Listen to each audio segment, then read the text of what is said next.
Hi friends, అందరికీ నమస్కారం. అంజలి కథలకి స్వాగతం. ఈరోజు చందమామ కథ పేరు అక్క చెల్లెళ్ళు. వరలక్ష్మి, ధనలక్ష్మి అక్క చెల్లెళ్ళే అయినా వయసులో అట్టే తేడా లేకపోవడంతో స్నేహితుల్లా మసలేవారు. కానీ కాస్త చిన్నదైన ధనలక్ష్మికి అసూయ, అసహనం, అహంకారం ఎక్కువ. ఇద్దరిలోకి ధనలక్ష్మి ఎక్కువగా అందంగా ఉండేది. ఆమెను చూసి ఒక భాగ్యవంతుల కుమారుడు ముచ్చటపడి పెళ్లి చేసుకుంటానన్నాడు. పెద్ద పిల్లకు పెళ్లి చేయకుండా చిన్నదానికి ఎలా చేస్తానని వాళ్ళ తండ్రి కంగారు పడి అప్పటికప్పుడు వరలక్ష్మికి కూడా ఒక సంబంధం స్థిరపరిచాడు. వరలక్ష్మి భర్త ఆస్తిపరుడు కాదు గాని పట్నంలో రాజుగారి కొలువులో ఉంటున్నాడు. మరీ అంత అందగాడి కాకపోయినా కురూపి మాత్రం కాడు. అక్క చెల్లెళ్ళిద్దరికీ పెళ్ళిళ్ళు అయ్యాయి. కాపురాలకు వెళ్ళారు. తానెంత సుఖంగా ఉన్నప్పటికీ ధనలక్ష్మి అక్క కాపురం గురించే వాకబు చేస్తూ ఉండేది. అక్క చాలా సంతోషంగా ఉంటున్నదని తెలిసి అసూయపడి తరచుగా భర్తతో మనమెంతో భాగ్యవంతులం, అయినా నా అక్క కాపురం నా కాపురం కంటే బాగుంటుందని అంతా అంటున్నారు అనటం మొదలుపెట్టింది. అలాంటి సమయాల్లో ధనలక్ష్మి భర్త, నీకు తోడబుట్టిన అక్కే కదా, ఆమె సంతోషంగా ఉంటే నీకు సంతోషం కాదా అనేవాడు. ఒకసారి వరలక్ష్మి కాపురంలోని ప్రత్యేకత ఏమిటో ప్రత్యక్షంగా చూసి తెలుసుకుందామని ధనలక్ష్మి భర్త భార్యతో బయలుదేరి వెళ్ళాడు వాళ్ళింటికి. వాళ్ళ ఇల్లు చిన్నది. ఇంట్లో ఖరీదైన వస్తువు ఏమీ లేదు. పని మనుషులు లేరు. అన్ని విధాలా తమకంటే తక్కువగా ఉన్నవాళ్ళు. అంత సంతోషంగా ఎలా ఉంటున్నారు అన్నది ధనలక్ష్మికి, ఆమె భర్తకు కూడా విచిత్రంగా తోచింది. వరలక్ష్మి భర్త సాయంకాలము పురాణం చదివి అర్థం వివరిస్తూ ఉంటాడు. అది వినటానికి చాలామంది వస్తుంటారు. వాళ్ళంతా అతడిని తెగ మెచ్చుకుంటుంటారు. ఆ దంపతుల సంతోషానికి అదొక కారణమని ధనలక్ష్మి అనుమానించి భర్తకి చెప్పింది.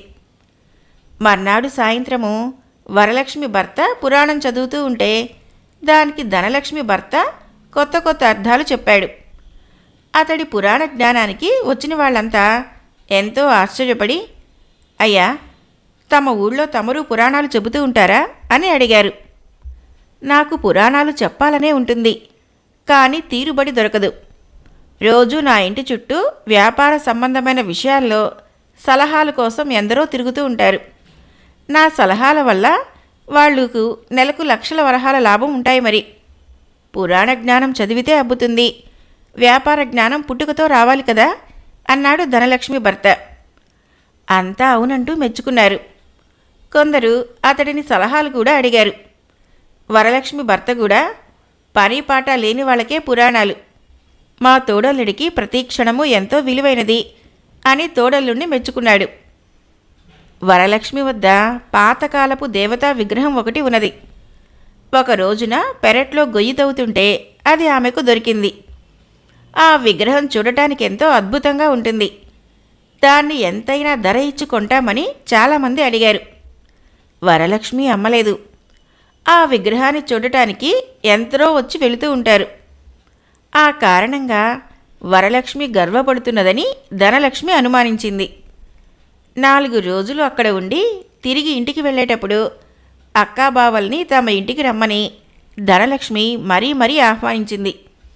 ఆమె భర్త కూడా 1-2 సార్లు రమ్మని కోరాడు. వరలక్ష్మి ఇందుకు సరేనని చెప్పి, చెల్లి, వెళ్ళేటప్పుడు నీకేదైనా ఇవ్వాలని ఉంది. నీ తాహతకు సరిపడ్డవి నేనెలాగూ ఇవ్వలేను. నేనిచ్చే బట్టలు నువ్వు కట్టవని నా అనుమానం. నా తాహతకు మించని నీకు తృప్తినిచ్చేది నా వద్ద ఏమైనా ఉంటే అడుగు, సంతోషంగా ఇస్తాను అన్నది. ధనలక్ష్మి ఇంకొక ఆలోచన లేకుండా తనకు దేవతా విగ్రహం కావాలన్నది. వరలక్ష్మి దానిని ఇచ్చేసింది. తిరిగి తమ ఊరు చేరుకున్నాక ధనలక్ష్మి భర్త ఆమెతో, నువ్వు వాళ్ళ నుంచి దేవతా విగ్రహం ఎందుకు తీసుకున్నావు? అలా తీసుకున్నందువలన ఇప్పుడు నీ అక్కది పైచేయి అయింది కదా అన్నాడు. ధనలక్ష్మి నవ్వి, నా దగ్గరున్న వస్తువు ఇంకొకరి వద్ద ఉండకూడదన్నది నా పట్టుదల. ఈ అపురూపమైన దేవతా విగ్రహాన్ని అక్కకు లేకుండా చేశాను. ఇలాంటిదిప్పుడు నా దగ్గర తప్ప ఇంకెవరి వద్దా లేదు. అందువల్ల అక్కది పైచేయి ఎలా అవుతుంది?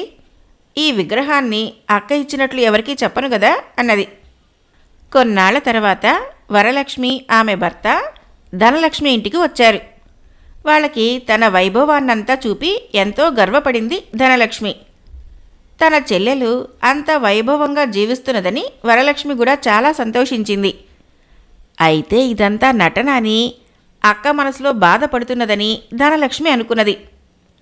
వరలక్ష్మి తిరుగు ప్రయాణమై వెళ్లే రోజు వచ్చింది. ఆ రోజున వర్తకుడొకడు వాళ్ళింటికి వచ్చి, ఇంతవరకు ఎక్కడా దొరకని అపురూపమైన ముత్యాలు 2 నా దగ్గరున్నాయి. ఒక్కొక్కటి 10,000 వరహాలు. మీరొకటి తీసుకుంటే మరొకటి ఏ మహారాజుకో అమ్ముతాను అన్నాడు. ధనలక్ష్మి ఆ ముత్యాలను చూసి ముచ్చటపడి, ఇలాంటివి మరెక్కడా లేని పక్షంలో 2 నేనే తీసుకుంటాను అన్నది. ఇందుకు వర్తకుడు ఆశ్చర్యపడి, 2 చేసుకుంటారమ్మా? హారంలో పొదగటానికి ఒక ముత్యం చాలు కదా, మరొక ముత్యాన్ని ఏ హారంలో పొదుగుతారు? నా దగ్గర అపురూపమైన మరకతాలు 12 అన్నాడు. ధనలక్ష్మి తల అడ్డంగా ఊపి, 12 నేనేం చేసుకుంటాను? నేనొక ముత్యం కొంటే ఇలాంటిదే ఇంకొకళ్ళు కొనటం నాకు నచ్చదు అన్నది. వర్తకుడు మారు మాట్లాడకుండా 2 ముత్యాలు ధనలక్ష్మికిచ్చి డబ్బు తీసుకుని వెళ్ళిపోయాడు. వరలక్ష్మి తిరిగి తన ఊరు వెళ్లే రోజున ధనలక్ష్మి ఆమెకు కాస్త చౌకలో చీర కొని ఇచ్చింది.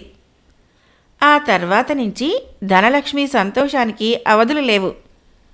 తను అన్ని విధాలా అక్క కన్నా గొప్పదానినన్న సంతృప్తి కలిగింది ఆమెకు. తనతో సరిరాగలవారు లేరన్న తృప్తి, ఆత్మవంచన, పని పాట లేకపోవటము, మితిమించిన జిహ్వచాపల్యము ఇలాంటివి కారణాలు కావచ్చు. ఏడాది తిరగకుండానే ఆమె చాలా లావుగా అయిపోయింది. దాంతో ఆమె అందము చాలా వరకు తగ్గింది. ఇప్పుడు నా అక్క చాలా సన్నంగా ఉండి నాకంటే అందంగా ఉండి ఉంటుంది అని తరచూ ధనలక్ష్మి బాధపడసాగింది. తన లావు తగ్గించటానికి ధనలక్ష్మి వైద్యుల్ని సంప్రదించింది.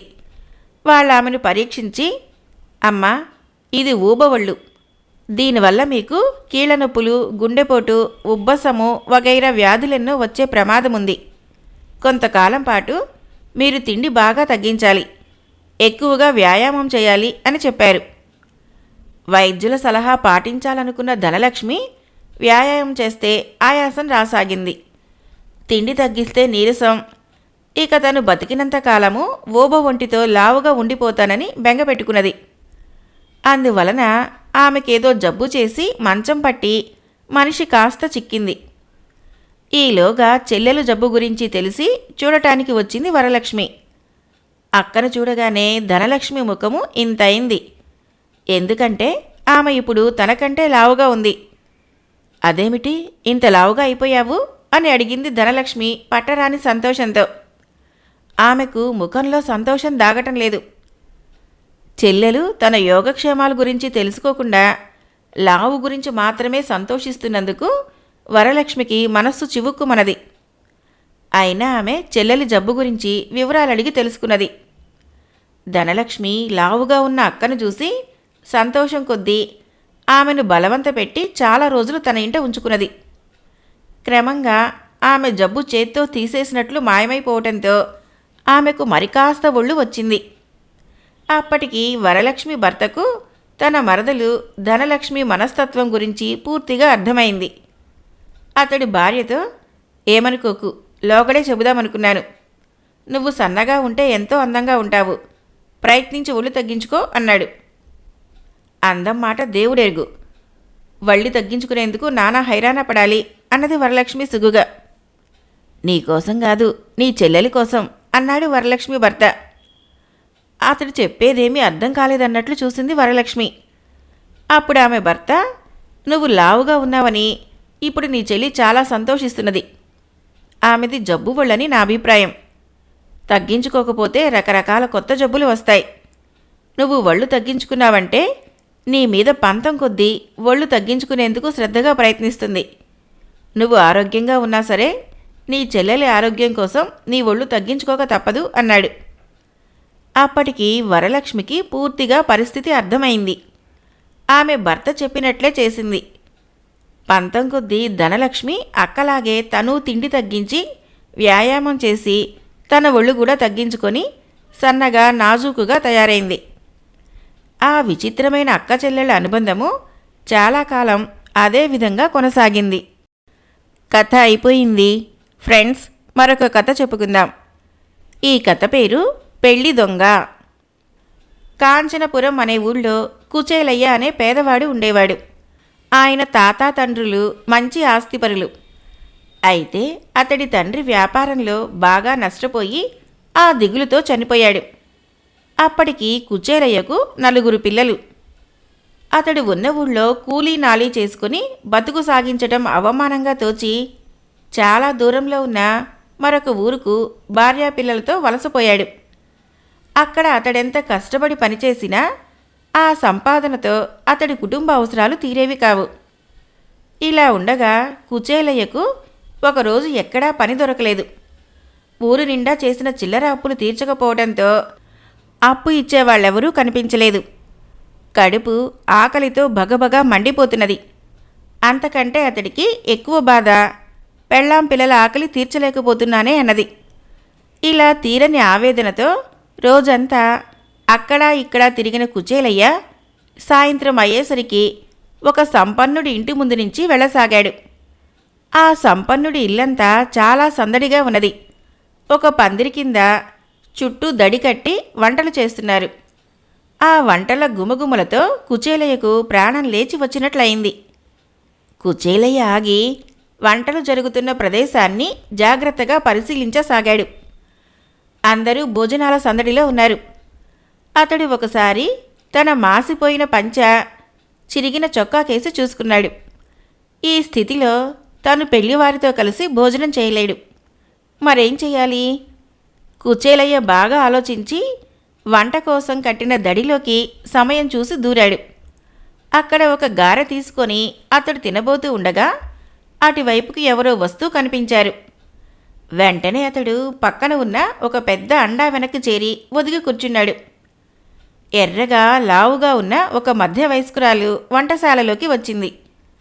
ఆమె కాస్త కంగారుగా ఉన్నట్లు కుచేలయ్యకు కనిపించింది. ఇంతలో దడి అవతల నుంచి ఎవరో, గుండమ్మ, వచ్చేటప్పుడు గుత్తి వంకాయ కూర కూడా తీసుకురా అంటూ కేక వేశారు. అలాగే అలాగే అంటూ గుండమ్మ వణుకుతున్న గొంతుతో జవాబిచ్చింది. తర్వాత ఆమె తన దుస్తుల్లో నుంచి ఏదో వస్తువు తీసి అటూ ఇటూ చూసి పులుసు ఉడుకుతున్న పెద్ద అండాకేసి నడిచింది. ఇదంతా చూస్తున్న కుచేలయ్య ఈవిడేదో వంటకాల్లో విషం కలపడం లేదు కదా అనుకున్నాడు. అంతలో అతడి చేతిలో ఉన్న గారె జారి క్రింద పడింది. గుండమ్మ మరోసారి అన్ని వైపులా చూసి తన గుప్పెట్లో ఉన్న వస్తువును అండాలోకి జార విడిచింది. ఆ సమయంలో కుచేలయ్య అది 4 పేటల బంగారు గోవర్ధనం గొలుసని గుర్తుపట్టాడు. అయితే ఆవిడ ఆ గొలుసును కాగుతున్న పులుసులో ఎందుకు పడవేసిందో కుచేలయ్యకు అర్థం కాలేదు. అయితే కడుపులో ఆకలి మంటల కారణంగా అతడు దాన్ని గురించి ఆలోచించే స్థితిలో లేడు. కుచేలయ్య ఒక బుట్టలో నుంచి 2 బూరెలు తీసుకొని నోట్లో పెట్టుకోబోతుండగా ఎవరో అటుగా వచ్చి కుచేలయ్యను చూసి దొంగ దొంగ అంటూ అరిచారు. మరుక్షణము కుచేలయ్య చేతిలో నుంచి బూరెలు కింద పడినాయి.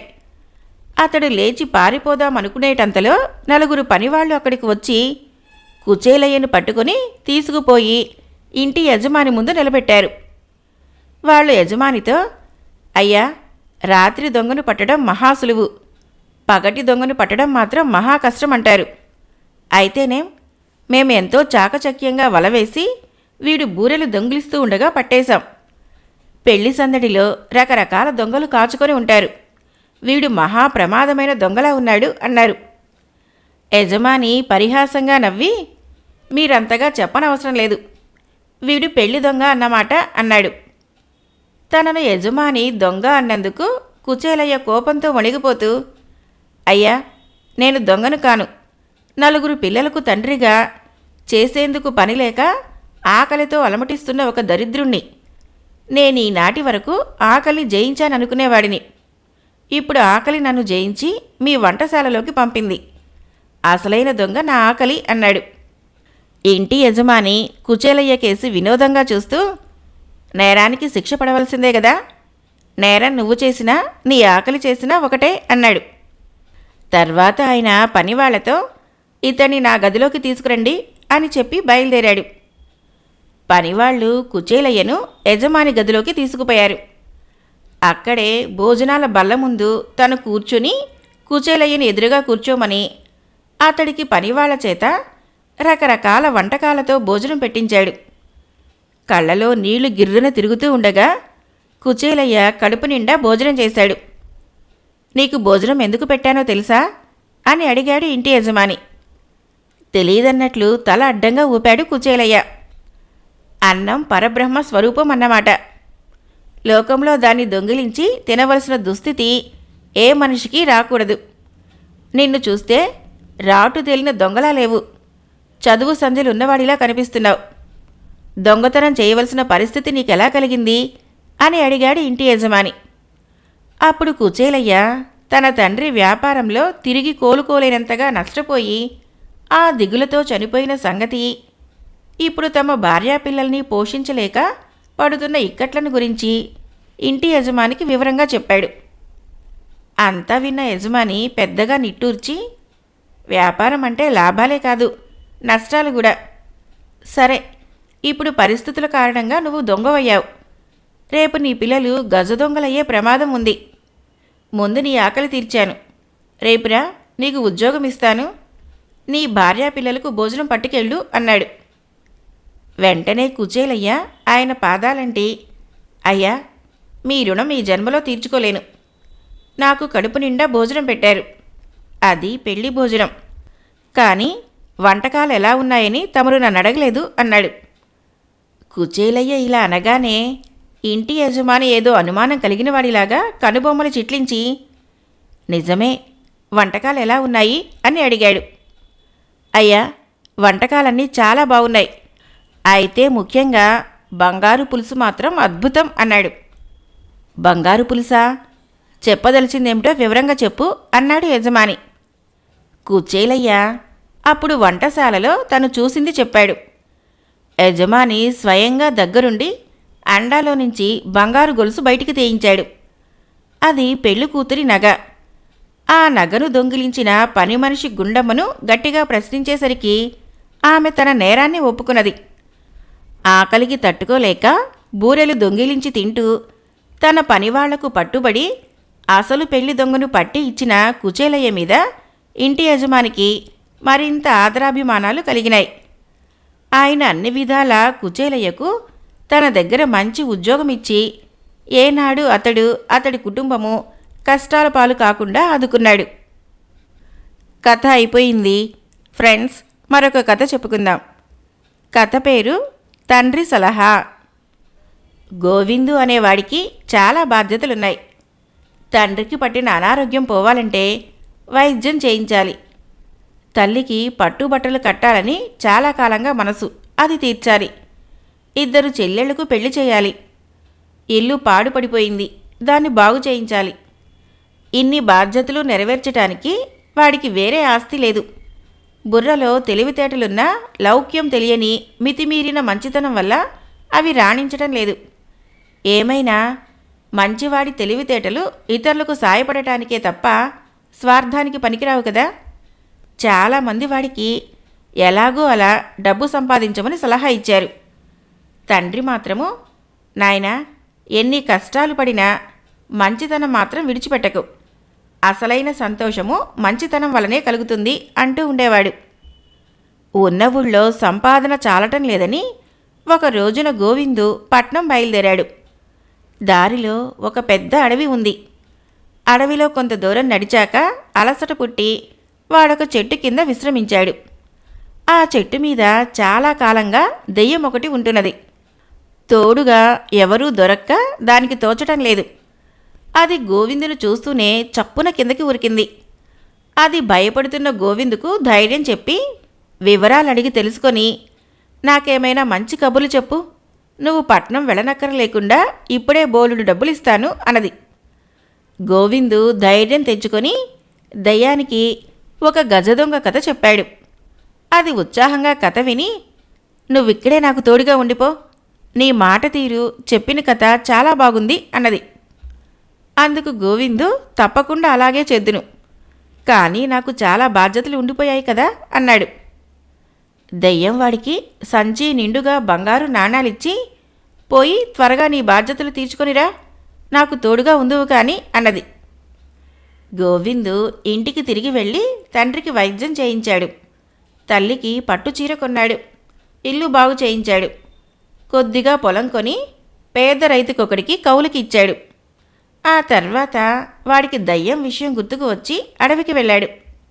అక్కడ వాడు 2 రోజులుండి ఈసారి దయ్యానికి రాజుల రాణుల కథలు చెప్పాడు. వాడున్నంతసేపు దయ్యానికి ఎంతో ఉత్సాహంగా ఉంది. అయితే వాడికి వెళ్ళిపోతాననగానే అది ఎంతో దిగులుగా ముఖం పెట్టి, నువ్వు ఇక్కడ నాతోనే ఉండిపోకూడదా అని అడిగింది. దానికి గోవిందు, ఇంకా నా చెల్లెళ్ళ పెళ్ళిళ్ళు చేయాలి, అమ్మా నాన్నలకు శాశ్వతంగా సుఖపడే ఏర్పాట్లు చేయాలి, ఇక్కడే నీతో ఉండిపోవటం ఎలా కుదురుతుంది అన్నాడు.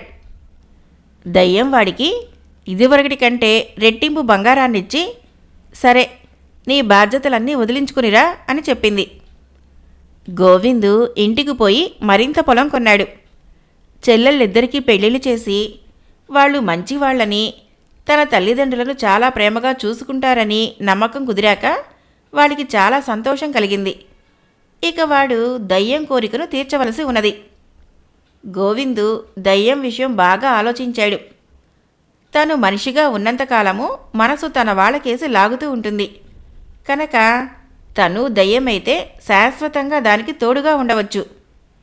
ఇప్పుడు తన కుటుంబానికి తన అవసరం లేదు.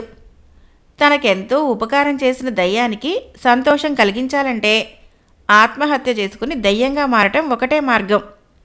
ఇలా ఆలోచించిన గోవిందు ఊరి చివరనున్న కొండ శిఖరం ఎక్కి అక్కడి నుంచి కిందకు దూకి చావాలని నిర్ణయించుకున్నాడు. వెంటనే బయలుదేరాడు. అయితే వాడు కొండ శిఖరం చేరుకునేసరికి అక్కడ ఒక అందమైన అమ్మాయి కనిపించి ఆశ్చర్యపోయాడు. ఆ అమ్మాయి పేరు సరళ.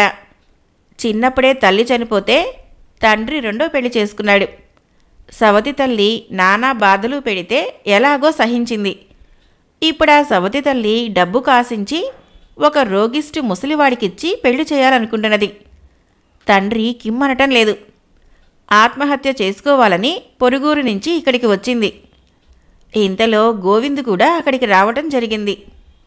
ఇద్దరూ ఒకరి కథ ఒకరు చెప్పుకున్నాక సరళ గోవిందుతో, నువ్వు చాలా మంచివాడివి, దయ్యానికి బదులు నాకు సాయపడితే నువ్వు నేను కూడా సంతోషంగా బ్రతుకుతాం, నా మాట విని నన్ను పెళ్లి చేసుకో అని కోరింది.